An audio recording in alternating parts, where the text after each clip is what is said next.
theatricality and deception. Powerful agents to the uninitiated, but we are initiated. I'm super excited! We find ourselves is due to our own actions or inactions. Because it is our own fault, we are the only ones who can change future events. Education seems to me to be a major part of the solution. The remaining part is the abolition of secrecy. Through ignorance or misplaced trust, we as a people have abdicated our role as the watchdog of our government. If we had done our jobs as citizens, we would never have reached this point. Most of us are completely ignorant as to even the most basic functions of our government. We have truly become a nation of sheep. Well, I didn't know that. Well, there are pictures of Bush with his arm around 8-year-old Barack Obama because his stepdaddy, adopted daddy, Lolo Sotoro, had done a lifetime worth of business with the Bushes. Wow. Uncle George Herbert Walker, after whom George Herbert Walker Bush, Bush 1 president, was named, founded Halliburton in 1946 in Oklahoma. And Lolo Sotoro had been international executive vice president for Standard Oil. There was talk of him being a CIA asset. Well, yeah, see, he ran the death squads for the Indonesian army. On his own call, anyone could be assassinated. So when George Herbert Walker Bush became head of the CIA under the Ford administration, he just got with his old buddy in the oil business, Lolo Sotoro, and pulled off the hits. See, Barack's grandmother has been acknowledged as being the woman that operated the channels through which CIA money went to the Southwest Pacific. So she introduced her daughter, who had just had Barry, Barack, to Lolo Sotoro, and they got married, and Lolo Sotoro adopted Barack Obama. The name was changed to Barry Sotoro. Now, when he went to high school in Hawaii, I know about that high school. I almost sent my oldest son to it. I could afford it, but I didn't think he deserved it. 20 years ago, the tuition was $95,000 a year, not including room and board. When Obama went there, I've talked to two of his classmates. They independently state that the tuition, not including room and board, was $45,000. Now, Business Insider reports his income for 2017 at over $200 million net. That's after taxes, deductions, write-offs. For this last year, 2018, they reported it as $570 plus million. And that's after all deductions, tax, right? Trump doesn't make that net. I mean, even some of the richest people in America don't make that. Why? Because when his stepdaddy died, he was one of the 10, 15 richest men on earth. And he left everything in a trust fund operated out of Indonesia, so the American government can't touch it. It makes Barack Obama 1/3 beneficiary for the assets of one of the 10, 15 richest men on earth. See, so we got a game run on us. So, you know that little thing that Bush W does when he gets with Michelle, they giggle and he gives her candy. The inside thing is that's supposed to be the same kind of candy he used to give to her husband when he was 6, 7, 8 years old. This young man Here's is a onto real rabbit something. hole you can go down. Why does the public education system not teach the Declaration of Independence? They'll talk about all kinds of other things, but they will not discuss the American Declaration of Independence. Because the American Declaration of Independence very clearly says that it is the people's duty to overthrow a tyrannical government. The duty of the people to overthrow a tyrannical government. Therein lies the purpose of the Second Amendment. It's not about anything else. Our Second Amendment is so that we can be well armed in the unlikely event that we ever have to 1776 again. Right? Our founding fathers had literally just fought a Revolutionary War. They understood the value of the people being well armed. In fact, little history note, the battles of Lexington and Concord that started the Revolutionary War, those were fought over munitions depots. Lexington and Concord are where the colonists had their guns. And the British understood that if the colonials were well armed, they had a problem on their hands. So they tried, in the middle of the night, they tried to go take the guns. That's where the infamous "the British are coming," because they had a system set up because they feared that the tyrants would come try to take their guns. Well, does that sound a little familiar? Does that sound like something that, I don't know, maybe we worry about today? I think the reason they don't teach the Declaration of Independence to children is because if they did, it would red pill the crap out of a whole bunch of young people all across the country, because they would read the grievances of our founding fathers, and they would say, well, hang on, wait a minute, those are the exact same grievances that I have today. See, history never changes itself. It's cyclical. It just repeats over and over and over. And we're not that far off from history repeating itself again. And I think that that's the reason that they don't talk about the Declaration of Independence in our schools. In fact, you know, another reason that they don't discuss the Declaration of Independence in our schools is because the Declaration of Independence directly mentions the name of God Almighty multiple times, right? It says that we understand that our rights are given to us by God and not government. Well, that was a very revolutionary sentence in and of itself. It was a very, very big deal, right? Whenever Thomas Jefferson wrote, "We hold these truths to be self-evident, that all men are endowed by their Creator with certain unalienable rights," if that sentence alone was thoroughly understood by all of the young people in America, we would have a generational switch like you've never seen before, because people would understand the principle. We're not employees of the United States. We're employees of Tarrant County. So this is the scariest video I've ever done. Like, this might actually get me killed. Please save it, do edit, share it. The more people who know, the safer I am. This is Epstein level exposure. I'm going to call him the Epstein of Texas. So that call you just heard was with an investigator with the district attorney's office. She wasn't lying. Tarrant County is not part of the United States government. Now, how is this possible? There is a family. Their name is the Bass family. The Bass family is worth over $10.4 billion. They're also major stockholders in Disney. They are like company owning massive stockhold shares in Disney. They're also partnered with Balenciaga. They own law enforcement. They own the judges. They own every elected official in the state of Texas. And they are a Masonic family who is involved in horrific crimes against children.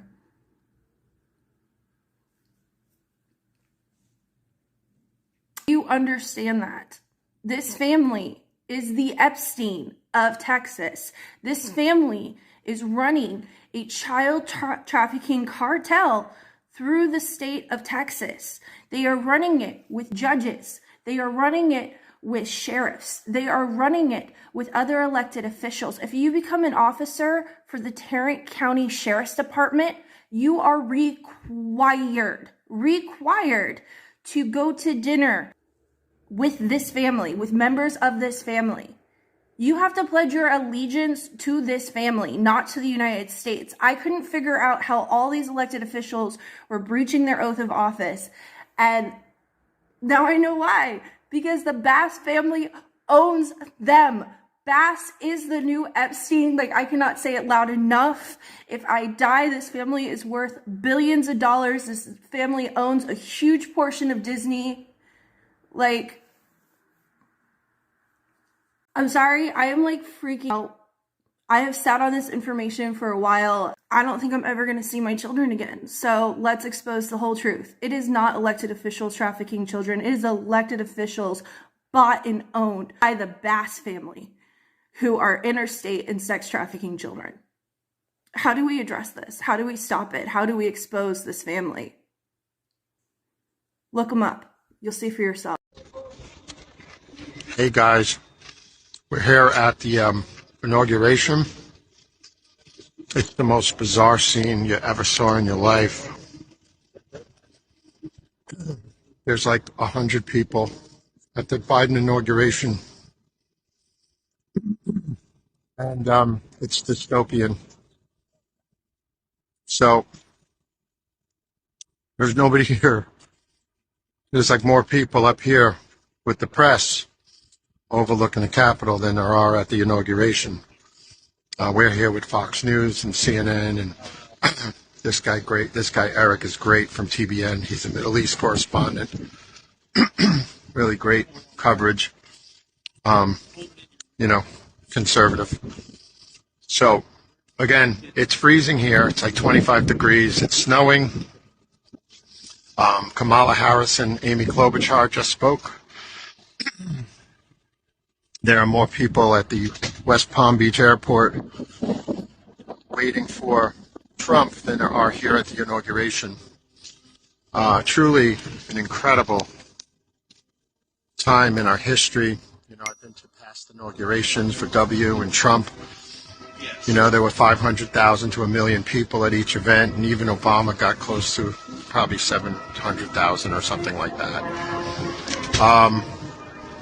It's eerie. It's the first time Biden got thousands of people to his event, but they're all National Guardsmen who are forced to be here. There is no security threat down here. It's just a lie. And I think they brought in these 25,000 troops because Biden couldn't get enough people to his inauguration, and it's a cover. It's very sad. I was going to come on here and try to be funny, but actually sad. This place is a ghost town. All of D.C. is a ghost town. Their businesses have been pummeled by these lockdowns and all these problems. And, the truth is going to come out. So Biden's going to leave here and go over to the Tomb of the Unknown Soldier. Then he's going to go to a big party run by Tom Hanks and his wife at the White House, trying to hold back the vomit.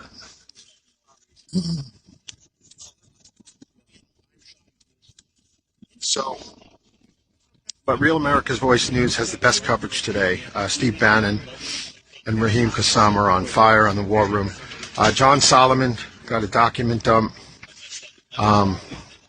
And it's so incredible, the stuff coming out about the fact that Christopher Steele made up this whole thing as a cover.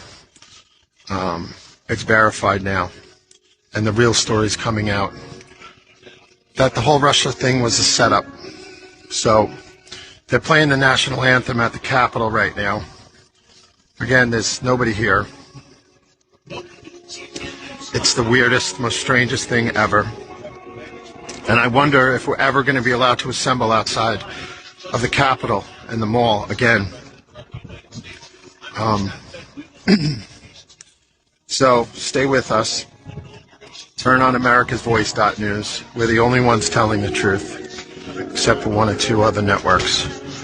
And we're going to stay with them. To each of you, this is a public hearing of the Benghazi Select Committee.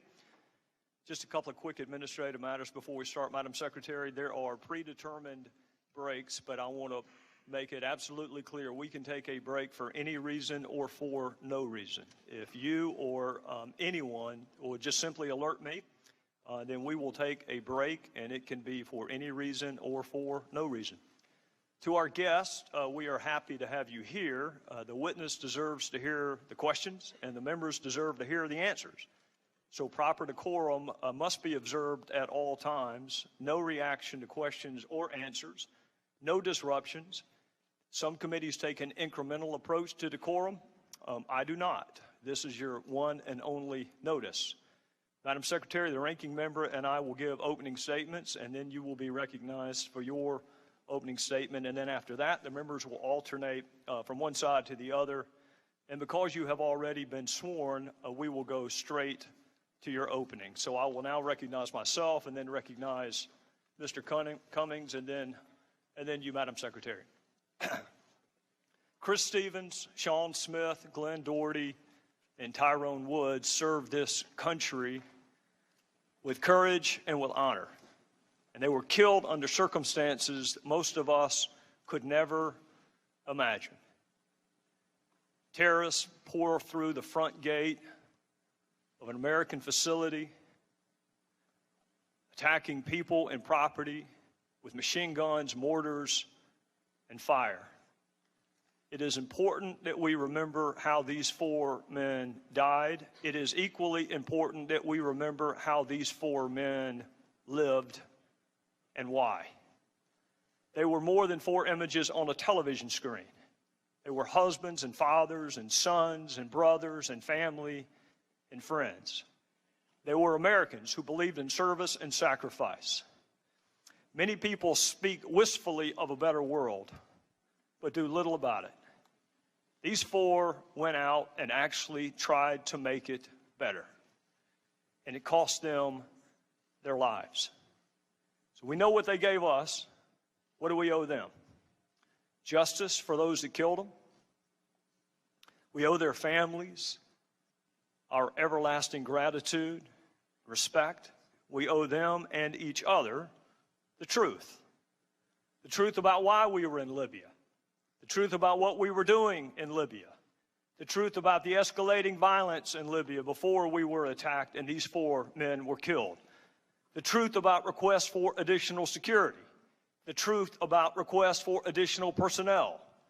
The truth about requests for additional equipment. The truth about where and why our military was positioned as it was on the anniversary of 9/11. The truth about what was happening and being discussed in Washington while our people were under attack. The truth about what led to the attacks and the truth about what our government told the American people after the attacks. Why were there so many requests for more security personnel and equipment, and why were those requests denied in Washington?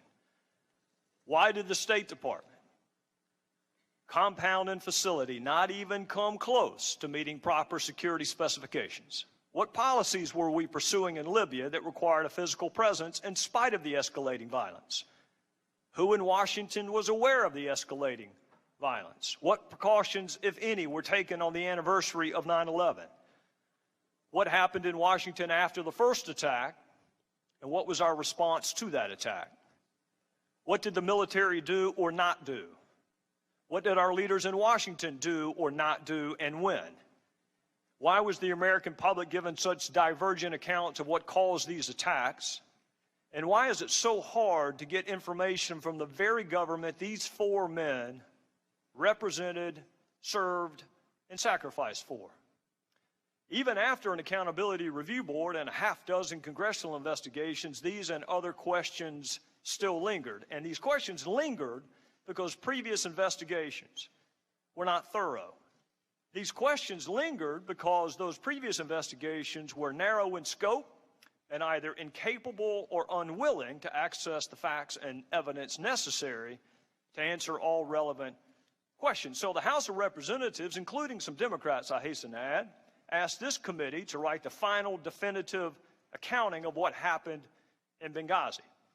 This committee is the first committee to review more than 50,000 pages of documents because we insisted that they be produced.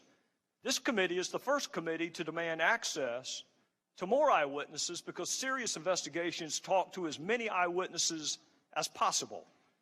This committee is the first committee to thoroughly and individually interview scores of other witnesses, many of them for the first time. This committee is the first committee to review thousands of pages of documents from top State Department personnel. This committee is the first committee to demand access to relevant documents from the CIA, the FBI, the Department of Defense, and even the White House. This committee is the first committee to demand access to the emails to and from Ambassador Chris Stevens. How could an investigation possibly be considered serious without reviewing the emails of the person most knowledgeable about Libya? This committee is the first committee, the only committee, to uncover the fact that Secretary Clinton exclusively used personal email on her own personal server for official business and kept the public record, including emails about Benghazi and Libya, in her own custody and control for almost 2 years after she left office. You will hear a lot today about the Accountability Review Board. Secretary Clinton has mentioned it more than 70 times in her previous testimony before Congress. But when you hear about the ARB, you should also know the State Department leadership handpicked the members of the ARB. The ARB never interviewed Secretary Clinton. The ARB never reviewed her emails. And Secretary Clinton's top advisor was allowed to review and suggest changes to the ARB before the public ever saw it. There's no transcript of ARB interviews, so it's impossible to know whether all relevant questions were asked and answered. And because there's no transcript, it is also impossible to cite the ARB interviews with any particularity at all. That is not independent. That is not accountability. That is not a serious investigation. You will hear there were previous congressional investigations into Benghazi, and that is true. And it should make you wonder why those investigations failed to interview so many witnesses and access so many documents. If those previous congressional investigations were really serious and thorough, how did they miss Ambassador Stevens' emails? If those previous investigations were serious and thorough, how did they miss Secretary Clinton's emails? If those congressional investigations really were serious and thorough, why did they fail to interview dozens of key State Department witnesses, including agents on the ground who experienced the attacks firsthand? Just last month, 3 years after Benghazi, top aides finally returned documents to the State Department. A month ago, this committee received 1,500 new pages of Secretary Clinton's emails related to Libya and Benghazi, 3 years after the attacks. And a little over 2 weeks ago, this committee received nearly 1,400 pages of Ambassador Stevens' emails, 3 years after the attacks. It is impossible to conduct a serious, fact-centric investigation without access to the documents from the former Secretary of State, the ambassador who knew more about Libya than anyone else, and testimony from witnesses who survived the attacks. Madam Secretary, I understand there are people, frankly, in both parties who have suggested that this investigation is about you. Let me assure you it is not, and let me assure you why it is not. This investigation is about 4 people who were killed representing our country on foreign soil. It is about what happened before, during, and after the attacks that killed them. It is about what this country owes to those who risk their lives to serve it. And it is about the fundamental obligation of government to tell the truth, always, to the people that it purports to represent. Madam Secretary, not a single member of this committee signed up to investigate you or your email. We signed up to investigate and therefore honor the lives of 4 people that we sent into a dangerous country to represent us, and to do everything we can to prevent it from happening to others. Our committee has interviewed 100 witnesses. Not a single one of them has been named Clinton until today. You were the Secretary of State for this country at all relevant times. So, of course, the committee is going to want to talk to you. You are an important witness. You are one important witness among 100 important witnesses. And I do understand you wanted to come sooner than today, so let me be clear why that did not happen. You had an unusual email arrangement, which meant the State Department could not produce your emails to us. You made exclusive use of personal email and a personal server. And when you left the State Department, you kept the public record to yourself for almost 2 years. And it was you and your attorneys who decided what to return and what to delete. Those decisions were your decisions, not our decisions. It was only in March of this year we learned of this email arrangement, and since we learned of this email arrangement, we have interviewed dozens of witnesses, only one of whom was solely related to your email arrangement. And that was the shortest interview of all, because that witness invoked his Fifth Amendment privilege against incrimination. Making sure the public record is complete is what serious investigations do, so it was important and remains important that this committee have access to all of Ambassador Stevens' emails, the emails of other senior leaders and witnesses, and it is important to gain access to all of your emails, Madam Secretary. Your emails are no less or no more important than the emails of anyone else.